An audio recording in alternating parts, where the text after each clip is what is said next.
comment réaliser l'isolation thermique par l'extérieur avec de la laine de roche. Pour ce faire, vous aurez besoin d'équipements, des gants, des chaussures de sécurité, des lunettes de sécurité, des protections auditives, un masque et enfin un haut à manches longues. Pour les produits, vous aurez besoin de rails de départ aluminium Weber-Therm, de cales d'ajustement Weber-Therm, d'éclisses Weber-Therm, de profils à clipser Weber-Therm, d'isolant Weber-Therm LR, du mortier Weber-Therm XM, de chevilles à frapper SLD 5, le Weber-Therm 1900 ml, de la mousse PU Weber-Therm, du Weber-Therm goutte d'eau, de baguettes d'angle Weber-Therm, de bandes de désolidarisation Weber-Therm ou Weber bande mousse, de la fibre de verre Weber-Therm, du Weber régulateur, du Weber maxillin Silco Aquabalance. Pour la liste du matériel, retrouvez-la en fin de vidéo. Première étape, préparation du support. Pour définir le système d'ITE à mettre en œuvre, il est primordial de réaliser la reconnaissance du support sur lequel le système sera posé. Selon la nature du support, le système de pose est amené à varier. Le support peut être neuf ou ancien, en maçonnerie, béton ou bois. Il est important de s'assurer qu'il ne comporte pas de fissures et que son taux d'humidité ne dépasse pas 5% en masse. Vérifiez également que la paroi ne présente pas de remontée capillaire. Pour préparer le support, commencez par le dépoussiérer, sonder, piocher et réparer les zones soufflées ou sonons creux. Réparez les bétons dégradés par la corrosion des armatures. Calfeutrez les fissures inférieures à 2 mm. Si le support présente des lézardes, des opérations de reprise en sous-œuvre seront nécessaires avant toute intervention. Nettoyez les tableaux et voussures en éliminant toute trace de revêtement organique. Enfin, nettoyez avec un produit anti-cryptogamique. La façade devra également être dégagée des éléments de type appui de fenêtre et descente d'eau pluviale pour être remontée plus tard. Avant de passer à la prochaine étape, désolidarisez les points durs aux liaisons du système en interposant la bande de désolidarisation Weber-Therm ou la Weber bande mousse. Deuxième étape, pose du rail de départ.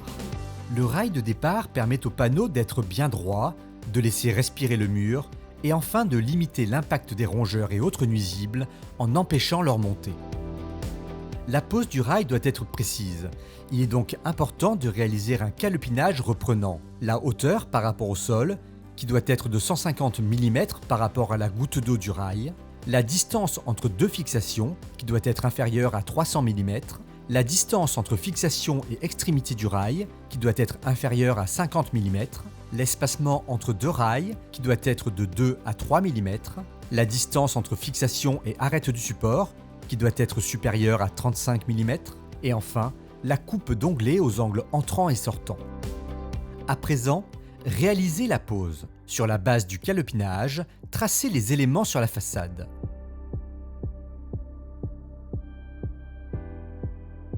Placez le rail, puis percez le support. Fixez avec des chevilles à clouer. Pour rattraper d'éventuels écarts de planéité, vous pouvez vous aider de cales. La découpe du rail se réalise à l'aide d'une cisaille. Utilisez des éclisses entre chaque nouvelle portion pour donner de la rigidité et faciliter l'alignement. Attention à conserver les 3 mm nécessaires entre deux rails. Répétez ensuite l'opération.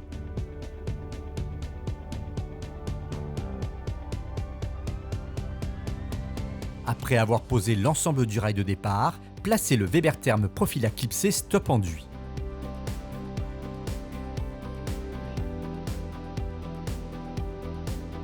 La découpe du profilé se réalise à l'aide d'une cisaille.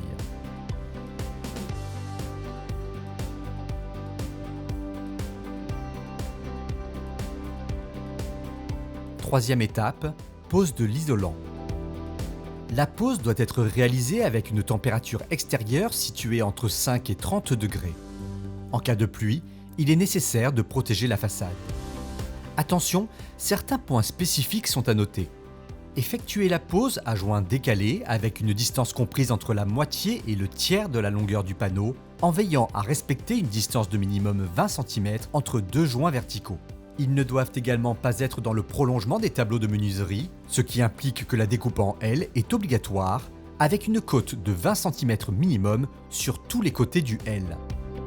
Pour la jonction du système avec les menuiseries ou autres points durs, les panneaux isolants doivent être appliqués en ménageant un espace d'environ 0,5 cm pour la mise en place d'un joint de mastic, de calfeutrement ou d'une solution de type compris-bande. La jonction entre deux profilés de départ doit être décalée d'au moins 10 cm d'un joint entre deux panneaux. Harpez les panneaux en angle sortant et rentrant. Gâchez Webertherm XM avec 5 à 6 litres d'eau par sac de 25 kg à l'aide d'un malaxeur électrique lent de 500 tours par minute. Laissez reposer 5 minutes. Appliquez le mortier par plot. Si la plaque d'isolant possède des bords aux jonctions du système, un bout d'un périphérique devra être aussi appliqué sur les côtés concernés. Commencez la pose par le bas. Appliquez une pression, le mortier ne doit pas refluer entre les panneaux. Disposez les panneaux bout à bout et de façon à ce qu'ils soient parfaitement jointifs. Contrôlez le niveau au fur et à mesure de la pose. Effectuez la pose par rangées successives en coupe de pierre et en harpage dans les angles. Les angles des baies nécessitent une attention particulière. Les panneaux doivent être découpés en L, de sorte à ce que chaque côté fasse minimum 20 cm, cela pour éviter la fissuration future.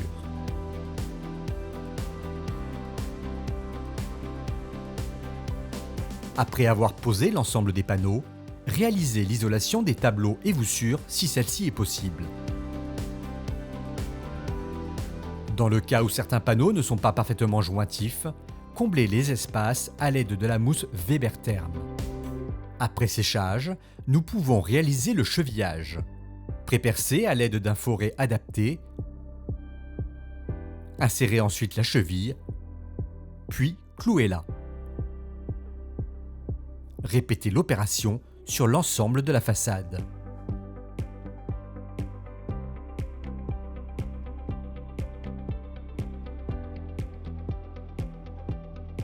Quatrième étape, renfort de l'ouvrage au point singulier.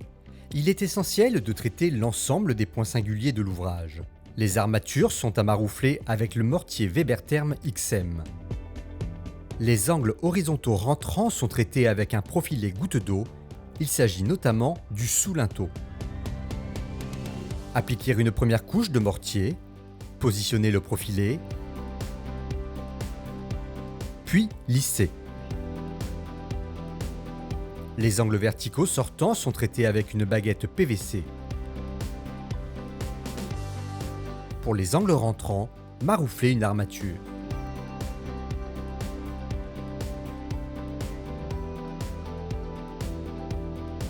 Les angles des baies et ouvertures, c'est-à-dire à chaque découpe de l'isolant en L, sont traités par un mouchoir. Appliquer une couche de mortier sous le Webertherm Profila clipsé stop enduit.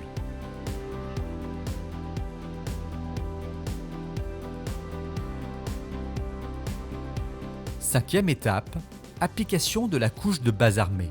Avec le mortier Webertherm XM, enduire la surface des panneaux à l'aide d'une taloche crantée 8 par 8. Maroufler l'armature dans la couche fraîche à l'aide d'une lisseuse inox.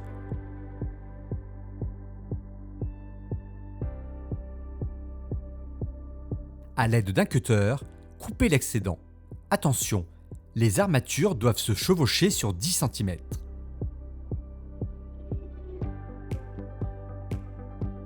Après avoir laissé sécher 24 à 48 heures et l'obtention d'une couleur blanche uniforme, appliquez une seconde couche de mortier. Une attention particulière sera apportée pour que le spectre de l'armature ne soit plus visible.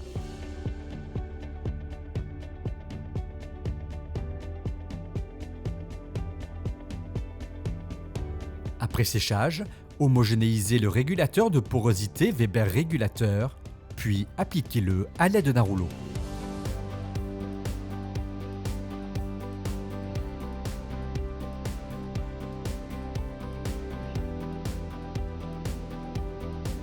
Sixième étape, réalisation de la finition. À l'aide d'un malaxeur électrique, homogénéisez l'enduit de parement Weber Maxilin Silco Aquabalance. Puis, à l'aide d'une taloche inox, appliquez en fine couche l'enduit sur la façade.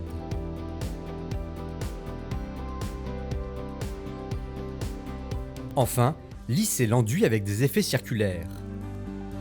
Pour toute question, vous pouvez vous reporter au cahier des prescriptions techniques numéro 3035 en vigueur ou au DTA du système Weber Therm XM.